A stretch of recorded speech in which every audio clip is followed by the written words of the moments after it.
Vamos falar comigo, Dr. Jair Curso Almeida. Olá, bom dia, bom dia, bom dia. Sejam bem-vindos ao nosso canal. Antes de mais nada, se inscrevam, deem o seu like, curtam aí, compartilhem os nossos programas. E hoje eu falei por semana passada para vocês que a gente ia estar trazendo para vocês o nosso programa de conversas, Vamos Falar. E no Vamos Falar de hoje, exatamente dia 5 de setembro de 2022. Segunda-feira, mas a gente vai estar postando para vocês na terça-feira, logo de manhã. Por isso que eu estou dando um bom dia muito caloroso, com muita energia, com muita paz, com muita saúde para vocês que acompanham a gente. Muito obrigado pelo carinho de vocês todos. E no Vamos Falar de hoje, a gente vai estar no primeiro bloco falando sobre temas relacionados aos nossos jovens. É o Papo Jovem, é isso mesmo. Cadê meu óculos aqui?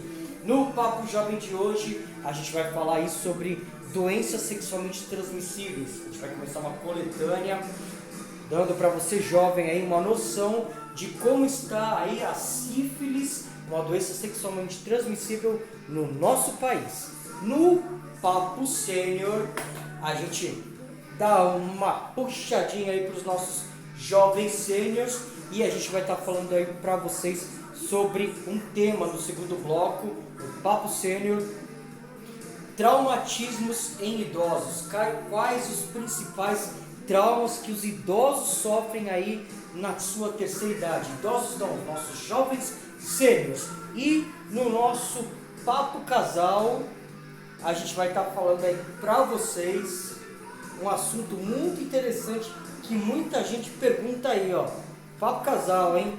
O que acontece? No Papo Casal, a gente vai estar falando para vocês aí sobre como fazer as pazes durante uma briga em um relacionamento, tá bom? É o nosso Vamos Falar, o nosso programa de hoje que está se iniciando agora e tem novidades no Vamos Falar, hein, gente?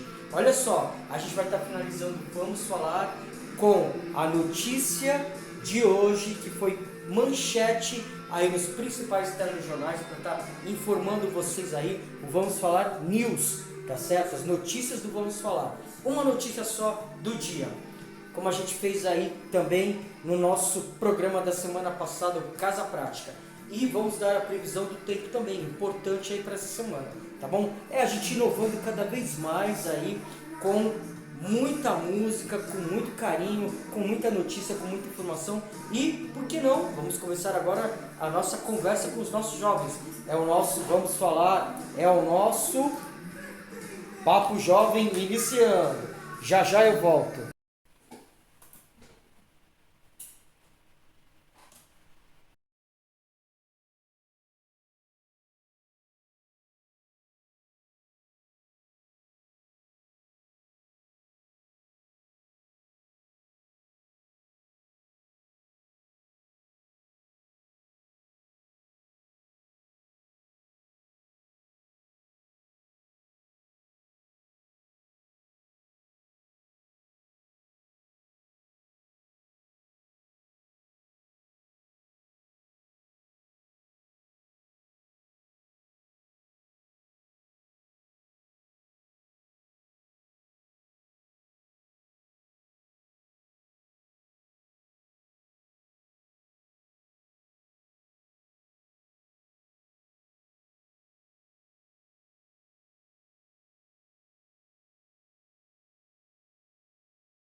Tema muito importante, tá bom?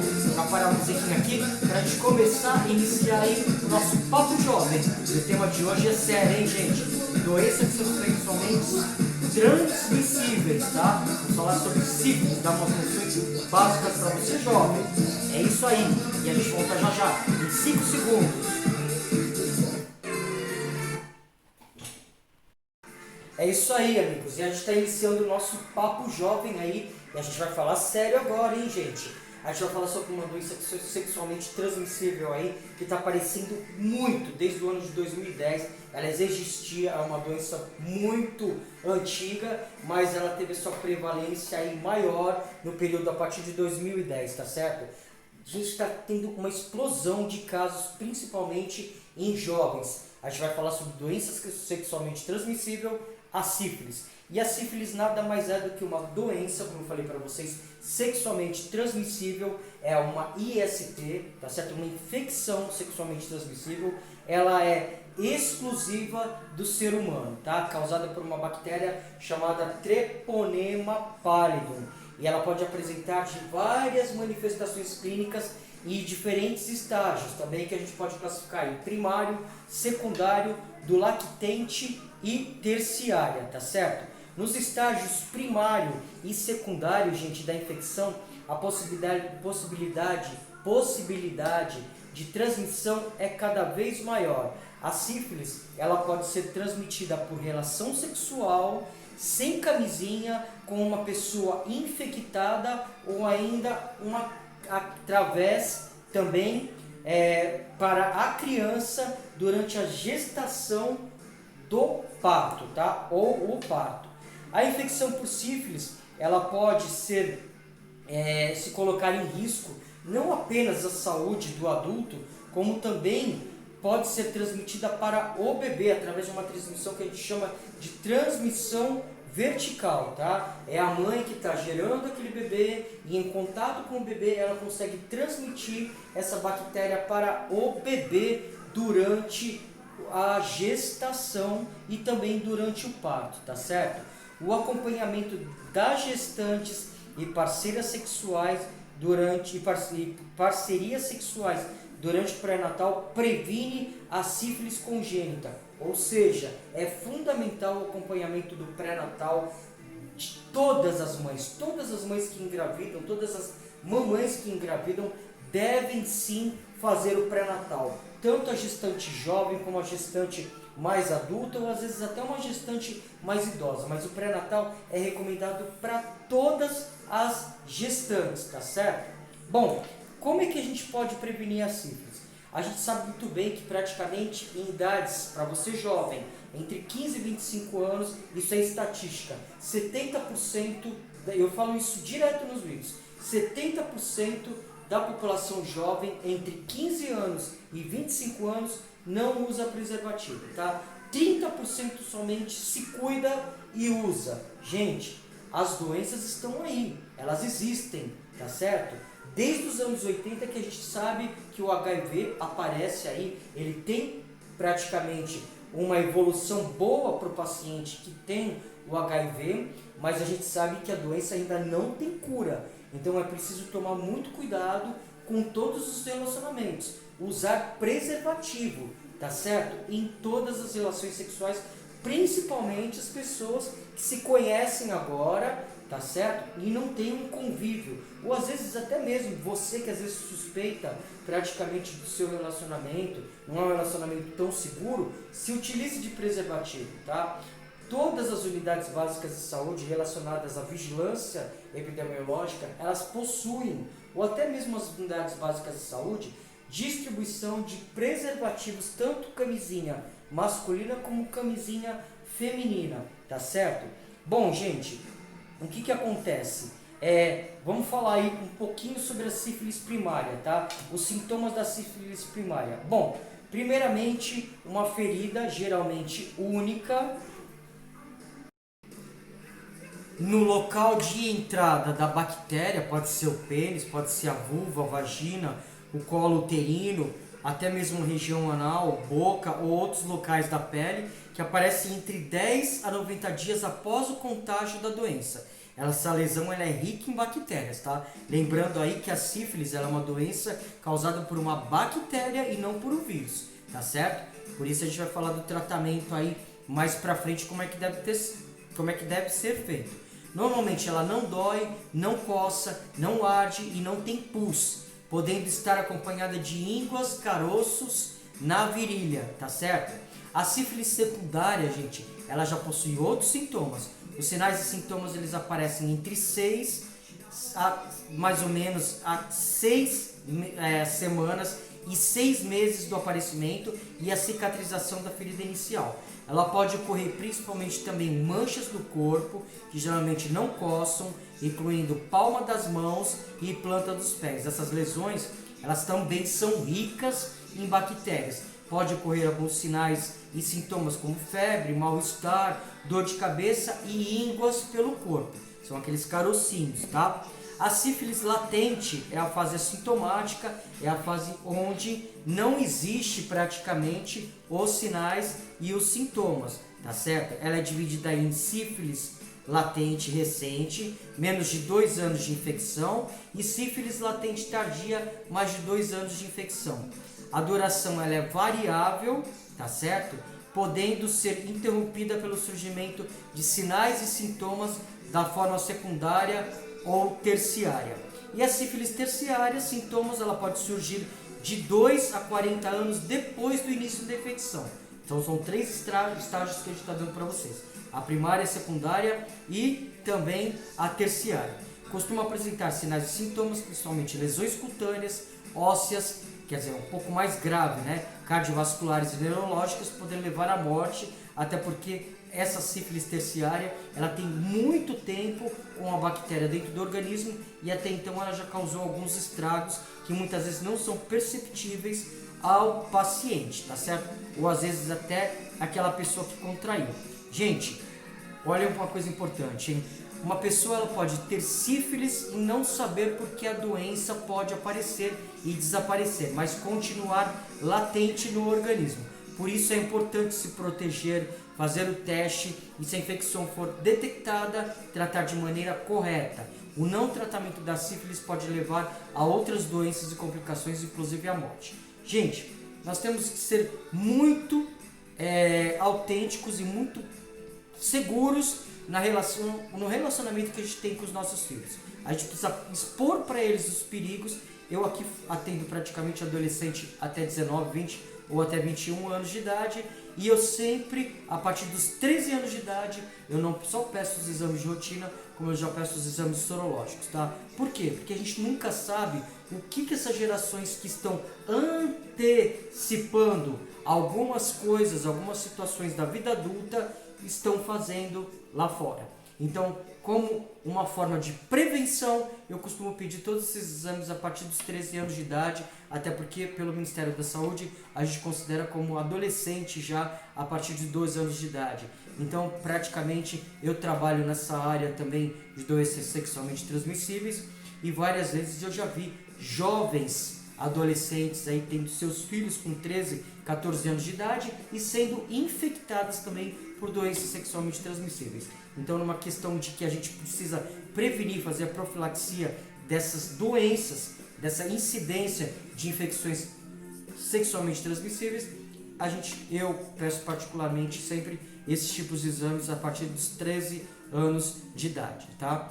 E o que acontece? O teste, para a gente poder saber se praticamente a pessoa tem a sífilis ou não, é feito através da sorologia para sífilis, tá? Onde a gente faz um controle aí do VDRL, que é um teste que a gente costuma fazer, um exame sorológico que a gente costuma fazer, e todas as gestantes que praticamente adentram a maternidade para ganhar os seus bebês, são feitos todos os testes rápidos, principalmente de sífilis, HIV, hepatite B e hepatite C, tá bom? Isso é praticamente algo que o Ministério da Saúde preconiza tanto na saúde pública como na saúde complementar também. Bom, gente, o que acontece? É importantíssimo que se faça a detecção precoce da sífilis. Geralmente, a sífilis ela não manda sinais e sintomas, ela é uma doença silenciosa que quase não aparece. Então, praticamente, as pessoas descobrem ou se elas estão sendo submetidas a algum tipo de exame, principalmente a nível de caráter investigatório, tá certo? Ou durante a gestação, quando esta mãe está fazendo pré-natal. Geralmente, as mães que fazem o pré-natal, elas são submetidas a esses tipos de diagnósticos, principalmente esses tipos de exame, e se detecta já no pré-natal. É importantíssimo isso, porque se detectando no pré-natal, o que acontece? A doença tem menos chance de atingir o nosso bebê. E com isso, o bebê se torna menos suscetível à infecção. Mesmo assim, após ele nascer, ele tem que fazer um controle, um acompanhamento com a vigilância epidemiológica. Se essa mãe for uma mãe, sorologicamente falando, positiva para sífilis, esse bebê tem que ter continuidade nesse tratamento, principalmente se for descoberto na gestação. Se for descoberto na gestação, até mais ou menos 1 ano. Se for no parto, geralmente até 2 anos, porque pode existir a incidência da sífilis tardia, tá certo? O tratamento da sífilis são 6 doses de bezetacil, tanto na mãe, tá certo? Se ela tiver com o VDRL presente, positivo, como também no pai, se ele estiver positivo. Porque não adianta nada tratar essa mãe com 6 doses de bezetacil, 6 tomadas, 3 doses de bezetacil, não, uma em cada lado, são 6 tomadas. E não tratar o companheiro, porque muitas vezes é o companheiro, o pai, no caso da criança, que está transmitido para a mãe.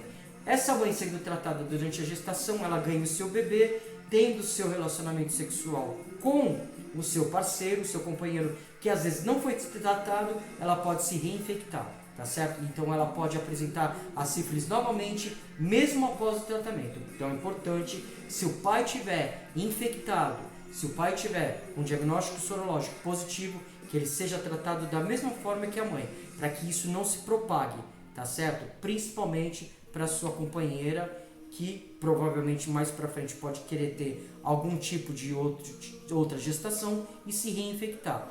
E o jovem é importantíssimo que se cuide, que use preservativo, tá? Porque o tratamento é com penicilina benzatina, tá certo?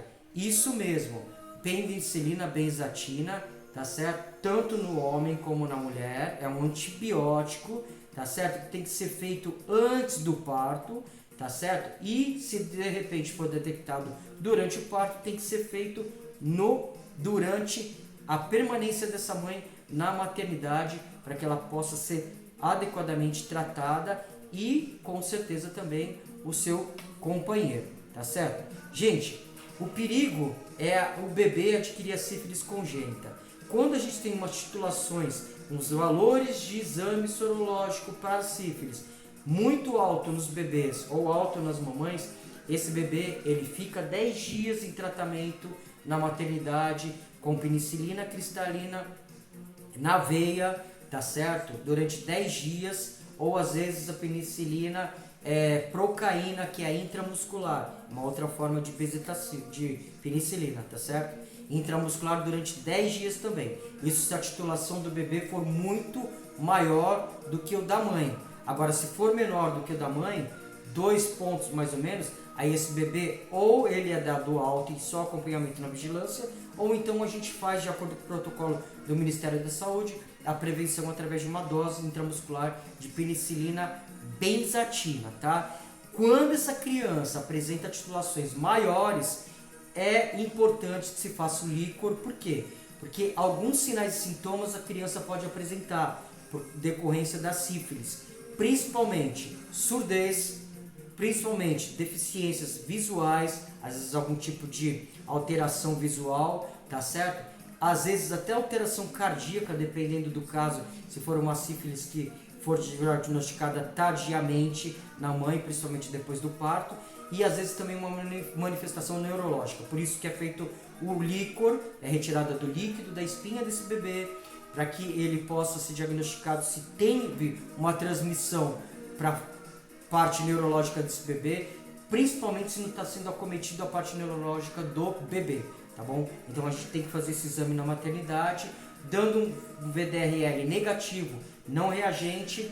O que acontece? A gente pode ficar tranquilo quanto a isso, que não foi acometido a parte neurológica deste bebê, tá? Eu estou puxando um pouquinho para pediatria, mas para falar para você, jovem, que a sífilis ela está muito bem presente nessa faixa etária aí de 15 a 25 anos de idade. E olha só a estatística, hein, gente? Cerca de 64.300 casos de sífilis adquirida foram registradas no Brasil somente no primeiro semestre de 2021, no ano passado, segundo os dados atualizados do Ministério da Saúde. O número é 16 vezes maior do que em todo o ano de 2010, quando 3.936 pessoas foram diagnosticadas com a doença, tá? Quantos casos nós temos de sífilis atualmente no Brasil? Atualmente, a gente tem em torno de...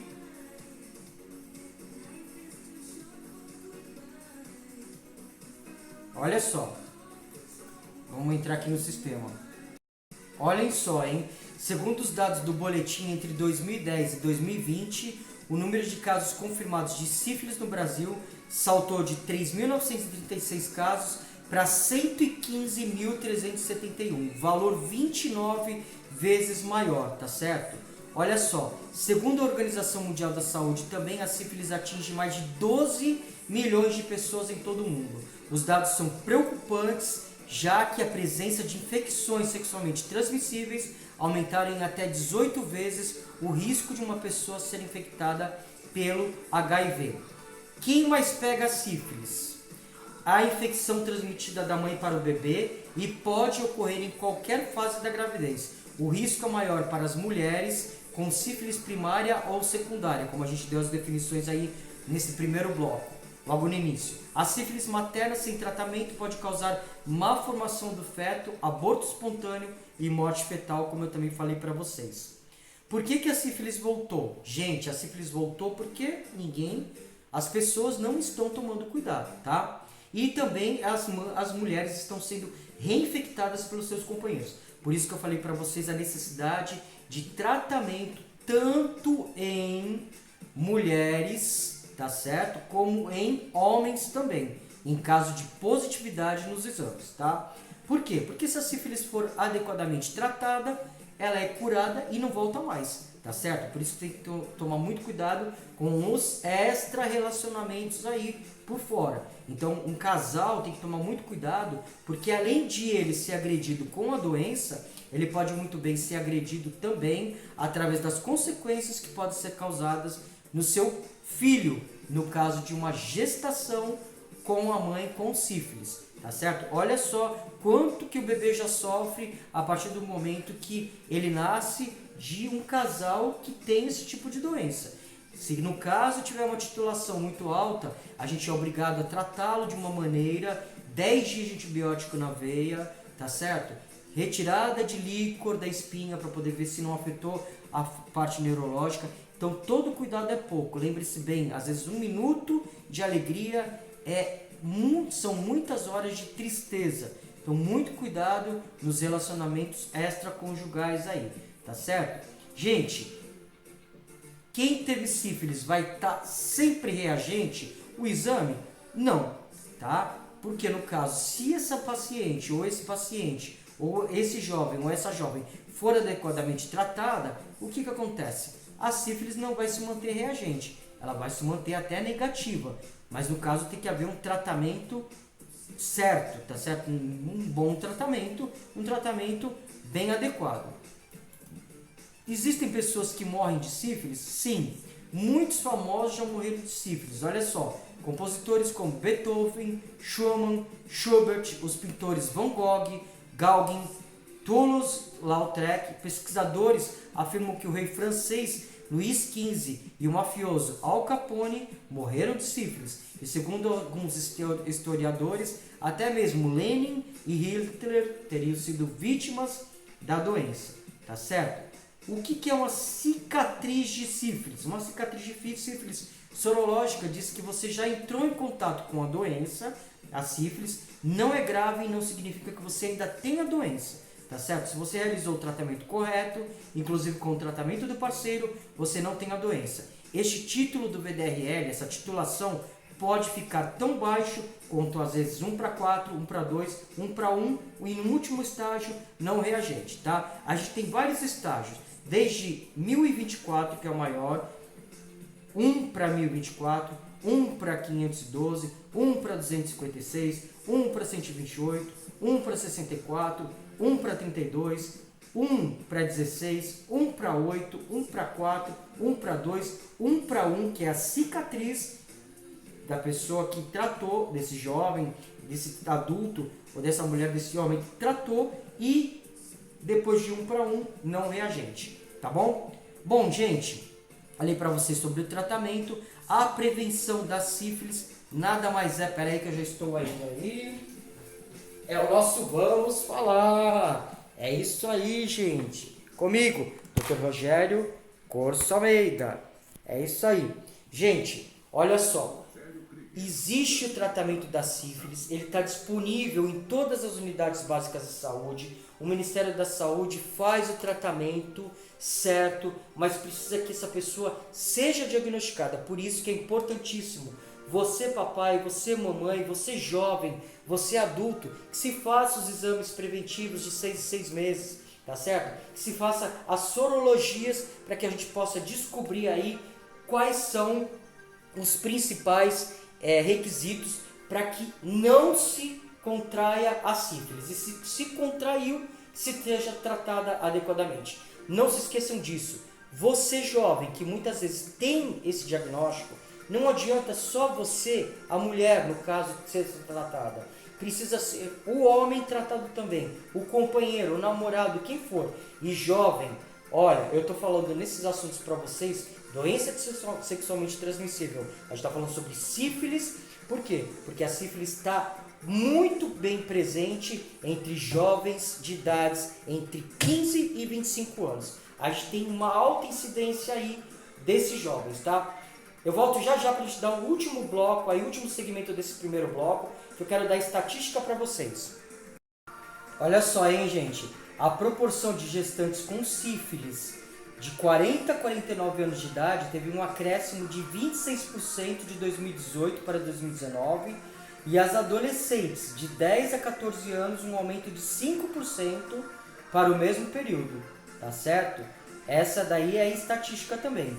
E de acordo com a diferenciação entre o sexo masculino e feminino, a gente tem aí 59,8% eram homens acometidos por sífilis e 40,2% de mulheres. Esses são dados aí entre 2010 e 2020. Olha como é que a doença está crescendo, hein? É uma incidência muito alta, tá? E os casos de sífilis no país, eles já somam 783 mil casos de 2010 a 2020. Então é algo que precisa ser tomado muito cuidado, tá certo? Jovem, eu volto a falar para vocês, principalmente você, papai, a gente está aqui no Papo Jovem e a gente precisa conversar com os nossos filhos, tá certo? A gente precisa não fazer vistas grossas, porque as coisas acontecem. Os jovens estão crescendo, estão se tornando jovens adultos, ou às vezes de pré-adolescentes para adolescentes, e as coisas podem acontecer. Então a gente precisa falar muito abertamente com eles sobre isso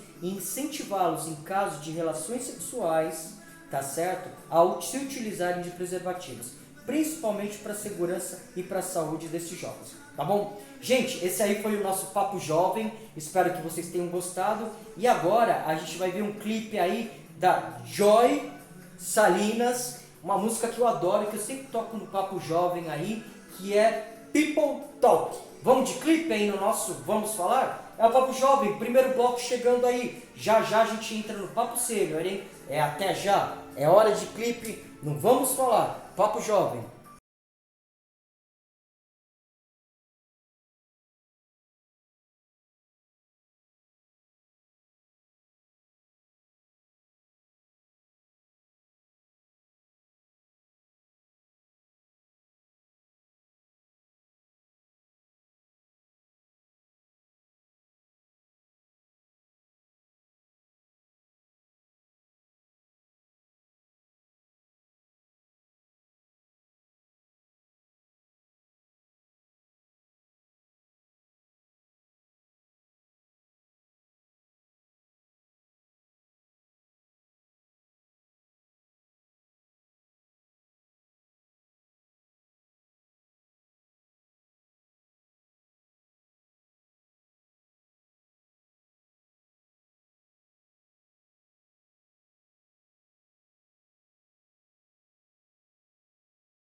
jovens sêniors, não são idosos, terceira idade, jovens sêniors.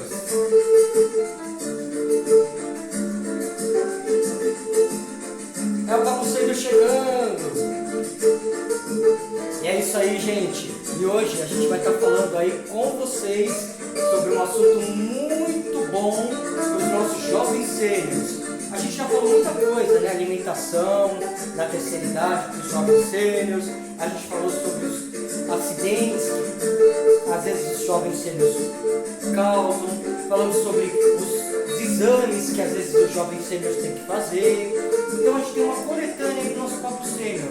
Não vamos falar. E aí hoje a gente vai estar falando sobre os principais traumatismos que os nossos jovens sêniors sofrem após 60 anos de idade, que são considerados como terceira idade, tá bom? E a gente vai estar falando nisso no segundo bloco. É o Papo Sênior chegando.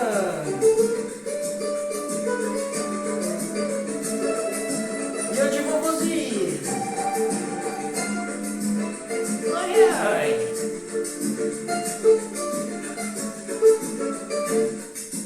O vovozinho novo, jovens sêniors, é isso aí.